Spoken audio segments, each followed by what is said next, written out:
네, 매일 아침 꼭 챙겨야 할 뉴스 딱 3개만 골라서 깊게 들여다봅니다. 뉴스 세계 시간인데요. 시사인의 김동인 기자와 함께합니다. 어서 오세요. 네, 안녕하세요. 시사인 김동인입니다. 네, 그리고 오늘은 박지훈 변호사 대신 이분과 함께합니다. 비컨 뉴스를 담당해 주시는 이종훈 작가.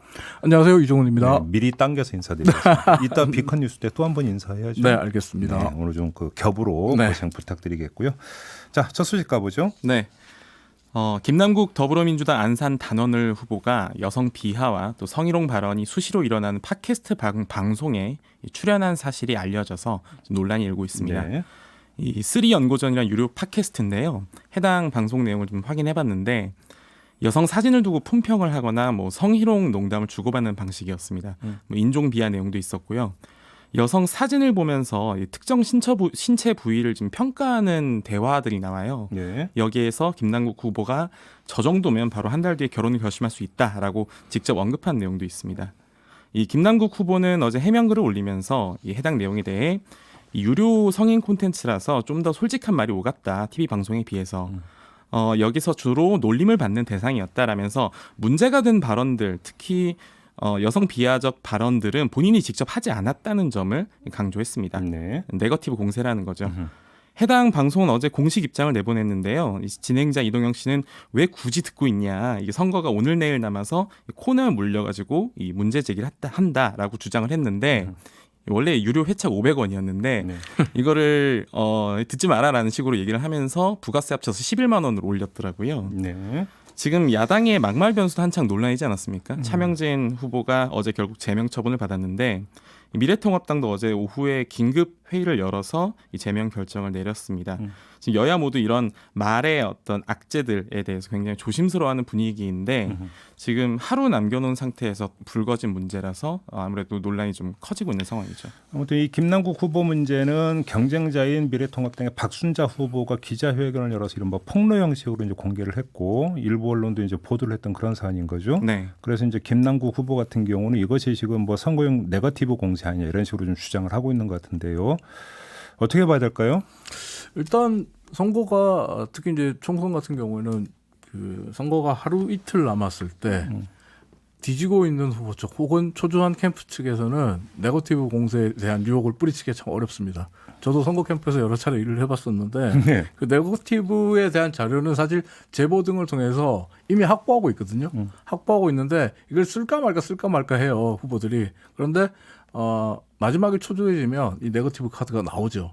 그러니까 어떻게 보면 어제 사실 그 네거티브 폭로도 많았고 막말도 많았고 또 폭행도 많았어요. 네.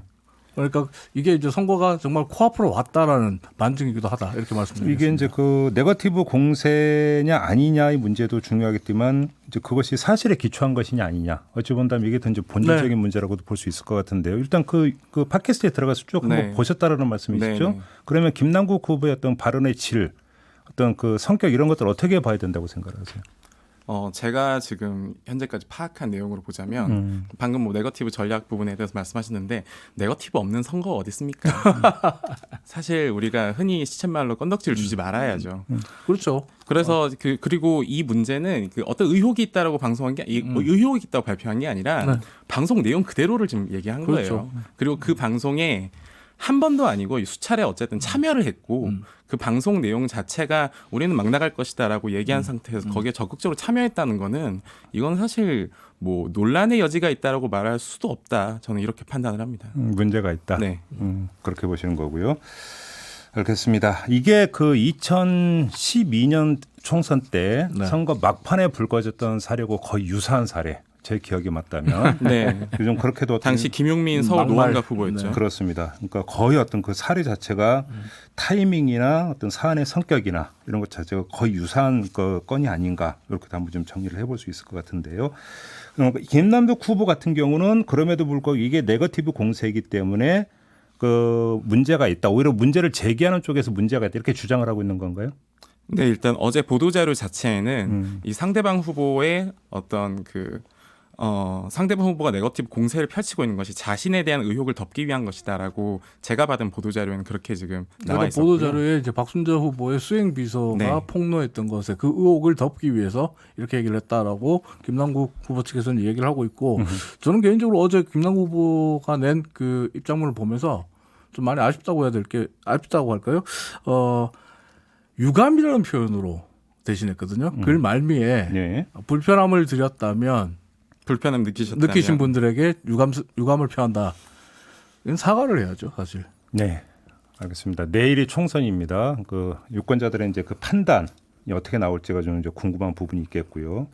차명진 이제는 후보라고 부르면 안 되는 거죠. 네. 네. 미래통합당에서 후보 자격을 박탈을 한 박탈했죠. 거죠. 네. 그 제명 처분을 했기 때문에 법적 대응을 하겠다고 얘기를 하더라고요. 뭐 그러니까 저희 이 자리에서 여러 차례 이야기를 했기 때문에 그 뭐 이 발언의 이 막말의 어떤 성격 이런 것들을 여기서 더 이야기할 건 아닌 것 같고 문제는 일찌감치 처리를 할 수 있었음에도 불구하고 그러지 못했다는 게 오히려 포인트 아닐까 싶기도 한데요.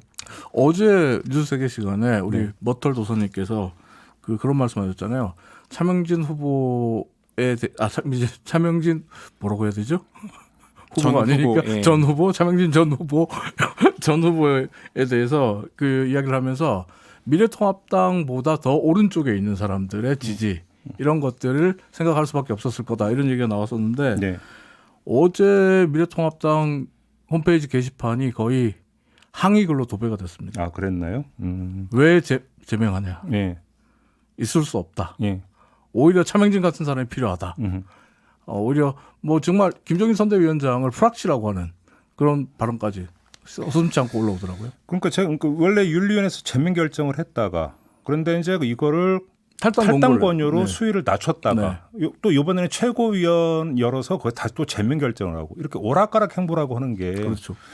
이게 그러니까 사실은 미래통합당 차원에서 이제 더 그 문제가 아닌가 싶은 생각이 좀 네. 들긴 해요. 그러니까 초기에 진화할 수 있었던 것을 스스로 놓쳐버렸다 이런 평가도 좀 따라붙을 수 있을 것 같습니다. 알겠습니다. 자 다음 뉴스로 넘어가죠. 네. 텔레그램 박사방을 통해 디지털 성착취 영상을 제작하고 유포한 이 조주빈 씨가 이제 구속 기소됐습니다. 네. 아동 청소년 성보호법, 흔히 아청법이라고 하죠. 아청법 위반 등 혐의가 총 14개 정도인데요. 이 조 씨의 공범인 수원 사회복무 요원 강아무개 씨 그리고 태평양이라는 아이디를 사용한 16살 이아무개 씨도 이 아청법 위반 등의 혐의로 추가 기소가 되었습니다. 네. 공범까지 원래 이게 최고 무기징역까지 가능한 이 범죄단체 조직죄 지금 이게 지금 핵심이잖아요. 논란이고요. 네. 이 부분이 일단 공소장에 빠져 있어요. 다만 향후 추가 기소가 가능성이 좀 남아 있다 이렇게 봐야 되는데 어제 서울중앙지검 디지털 성범죄 특별수사 TF 발표 내용을 보면 조 씨를 중심으로 한 역할을 분담한 유기적 결합체다 이들이라고 설명하더라고요. 그러니까 유기적 조직이라는 단어가 나오더라고요. 네. 이게 원래 대법원 판례에 따라서 범죄단체 조직죄를 적용하려면 지휘 체계라든가 뭐 가령 누가 어떤 역할을 하고 누가 어떤 역할을 한다 이런 분담과 또 수익 배분 구조가 확실하게 밝혀져야 되는데 네. 이 부분을 조금 더 규명해야 돼서 기소가 늦어진다 이렇게 네. 발표를 했고 네.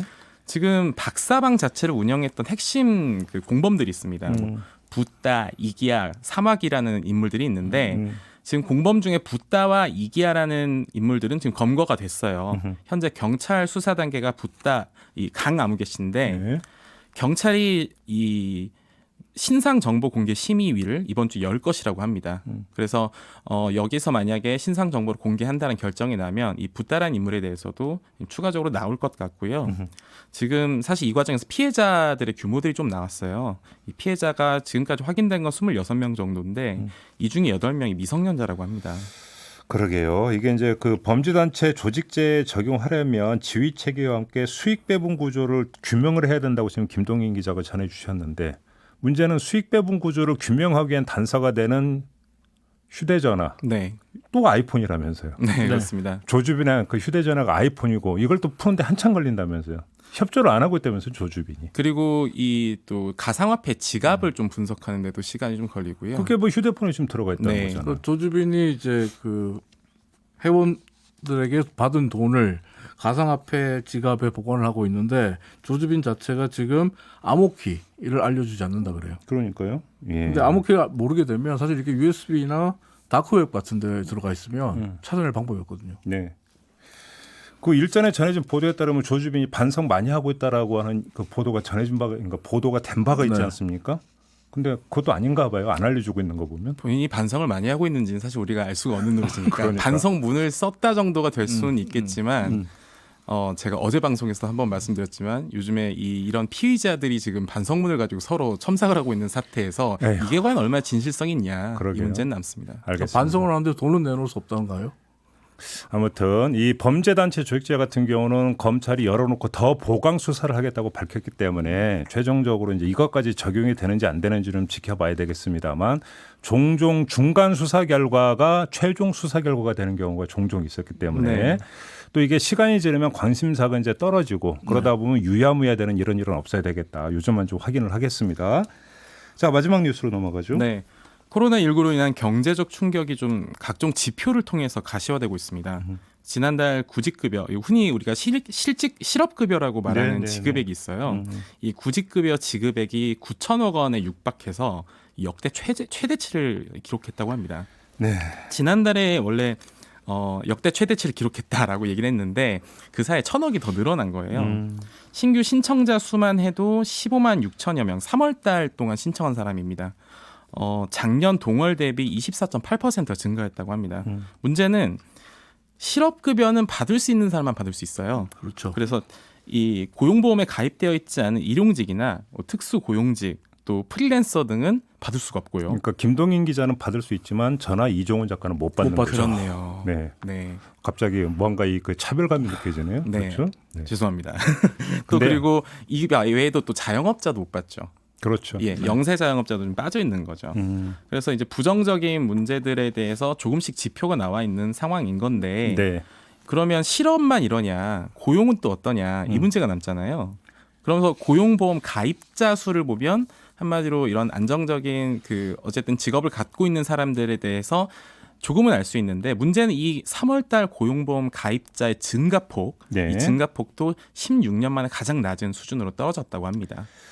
그러니까 이제 사실은 이 그 뉴스는 익히 예상이 됐던 그렇습니다. 언젠가는 당연히 다가올 어떤 뭐 뉴스라고 이제 다들 예감을 하고 있었는데 이제 그게 이제 그대로 오고 있는 건데 이게 어찌 보면 시작일 수 있다는 게 더 문제겠죠. 예, 그렇습니다. 예. 실제 그 수치 부분에서 이제 가시화가 되기 시작하면 이제까지 우리가 그 고용이나 그리고 어떤 실업에 대해서는 사실 구체적인 대책을 내놓지 않았어요. 네네. 그동안 4차례 비상경제 회의를 열었는데 이 부분이 좀 빠져 있었거든요. 게다가 지금 이게 우리 앞으로 다가온 예상했던 결과이기도 하고 이게 우리만의 문제가 아니라 전 세계의 문제거든요. 그러니까 미국 같은 경우는 지금 하루에 80만 명의 실업자가 나옵니다.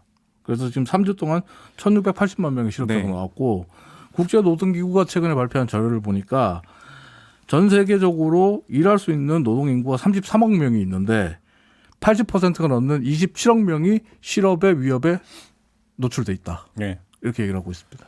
그러니까 뭐 경제 제대로 알지도 못하는 제가 보더라도 이렇게 되면 전 세계적인 수요 위축이라고 하는 것이 극심하게 나타날 것이고 그렇습니다. 그렇기 때문에 세계 경제가 어떻게 될지는 뭐 불을 보듯 뻔한 네. 것 아니겠습니까? 그래서 저는 눈길을 가는 게 어제 혹시 그 뉴스 보셨어요? 그 프란치스코 교황의 부활절 메시지에 보면 이제 보편적 기본소득을 검토할 때가 네. 됐다라고 하는 메시지를 교황이 네. 이 부활절 메시지로 이제 내놨더라고요. 이제 교황께서도 이렇게 이야기를 한다고 한다면 우리나라에서 이제 그 긴급 재난 지원금이라는 이름으로 그러니까 그 발동이 걸리기 시작을 했지만 우리나라뿐만 아니라 전 세계적으로 이 얘기가 좀 이제는 좀 본격화돼야 되는 단계에 오지 않았는가라는 생각도 좀 한번 해볼 수 있을 것 같아요. 그런 점에서는. 네, 제가 원래 전공이 경제학인데 아 그래요? 대학에서 배웠던 게 지금 아무런 소용이 없어요. 이 어떤 경제 모델을 상정해 놓고 그 안에서 이 거시경제가 운용되고 이런 내용들을 이제 어떤 단일한 모델로서 굉장히 배우고 어떻게 보면 이 수치화시켜 왔던 작업들이 있는데 사실 그 근간이 되는 모든 조건이 지금 무너지고 있습니다. 그러니까요. 근데 지금 코로나19 대응으로서 미국과 영국 같은 경우에서는 실업수당을 어떻게 지불할 것인가, 지급할 것인가 여기에 대한 논의가 많이 이루어졌고 실제로 대부분의 지원금이 실업수당 쪽으로 나가고 있어요. 네. 그리고 미국이나 영국 같은 경우는 실업수당을 받아가는 사람들이 우리가 생각하는 해고되는 게 아니라 어떻게 보면 임시로 그 직장을 떠나 있는 무급휴가도 실업수당을 주는 방향으로 가고 있거든요. 근데 우리는 이런 부분에서 비교한다면 좀 약하죠. 그렇죠. 실업수당이라고 하는 것이 취업 상태에서 그러니까 우리나라를 기준으로 한다면 뭐 고용보험에 가입이 되고 네. 그래서 매달 그러니까 다달이 납부를 하고 이런 경우에만 받을 수 있는 게 실업수당 그렇죠. 아닙니까? 그렇게 된다면 아까 이제 그 김동인 기자 그러니까 이 뉴스를 전해주면서 초기 했던 이야기 일용직이라든지 프리랜서 이런 분들은 뭐 해당 사항이 없는 것이니까 네. 그러면 사각지대로 그럼 계속 남겨둬야 될 것이냐? 그건 아니잖아요. 그렇죠. 좀 늘 걱정하는 게 저희 아이가 어리니까 그 방문 교사분들 있거든요. 네네. 이분들 지금 수입이 굉장히 극감해 있어요. 실제로 그 업종별로 따졌을 때 보건 쪽과 그리고 교육, 이 학원 네. 쪽 이쪽에서 실업수당 이 신청이 좀 많이 늘었다고 합니다. 근데 방문 교사분들은 특수고용직이죠. 예, 그렇죠. 못 받잖아요. 실제로 그래서 이제 가장 줄어든 어떤 업종 폭이 요식업 그리고 그다음 유통, 그다음 이제 교육과 보건으로 나뉘더라고요. 알겠습니다. 아무튼 코로나19 여파가 경제에 미치고 그것이 우리 삶의 근간을 흔들어 놓을 수도 있다라고 하는 예측은 일찌감치 나온 바가 있었는데요. 이제는 이제 가시권에 들어갔고 본격적으로 하나둘 그 조짐이 아니라 이제 움직임이 좀 나타나고 있는 것 같아서 좀 정말 걱정스럽습니다. 대책에 좀 더 이 머리를 맞대야 되는 거 아니냐. 공자님 말씀 같지만 현재로서는 이 말씀밖에는 좀 드릴 수가 없을 것 같네요. 자, 이 점 확인하면서 오늘 뉴스 세계 마무리하겠습니다. 김동인 기자, 이종훈 작가와 함께했습니다. 고맙습니다. 감사합니다. 고맙습니다. 이슈의 핵심을 꿰뚫는 예리한 시선, 믿고 듣는 진품 시사 김종배 시선 집중.